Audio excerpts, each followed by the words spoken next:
He's walking down the street and some guy's frying potato chips and he can't help himself and he just cracks it. And he buys the potato chips. So his teacher tells him, you do this. If you want to conquer all desire, don't try to conquer it, just observe it. That's all you need to do. As long as you are aware of the conflict within you, you haven't lost the battle. The moment that you stop paying attention to the battle is when you've lost. But as long as you're struggling, you haven't lost. Does that make sense? Mm-hmm. And you can't struggle without observing. It's not willpower, it's awareness of a conflict that we subjectively experience as willpower.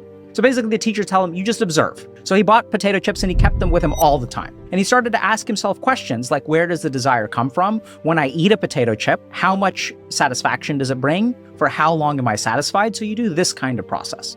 So I just look at myself and understand, where does my desire come from? And as you pay attention to yourself, you'll discover something very interesting, which is that it's fucking dumb. So my desire for a hamburger, how much joy does it get? Or a cookie, let's say. I really want a cookie. So in my desire, I haven't eaten the cookie, even if I restrain myself, and I'm gonna be healthy, right? Because it's all carbs and, it's bad shit. If I don't eat it, there's suffering.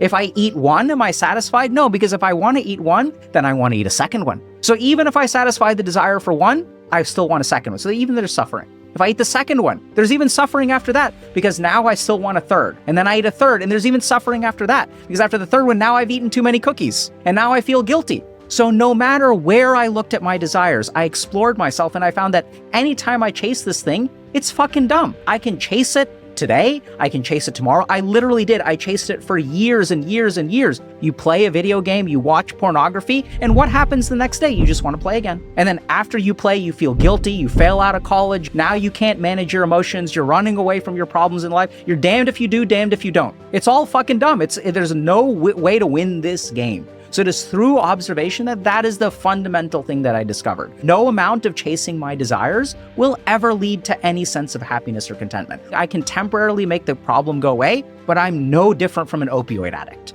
And that the nucleus accumbens can get a spurt of dopamine today, but that doesn't last forever, right? So it's just understanding the nature of desire. This is what I learned in India. Understand how you as a human being work. You're brilliant, you're knowledgeable, you understand all this stuff about neuroscience and cell biology, you have so much knowledge.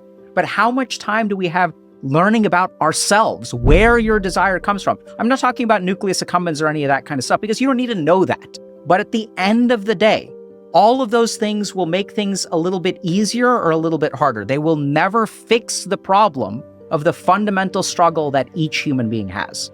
I've never seen a pill or a probiotic or a surgery that can fundamentally conquer your struggle with yourself. That you have to do subjectively and internally. It's the only way.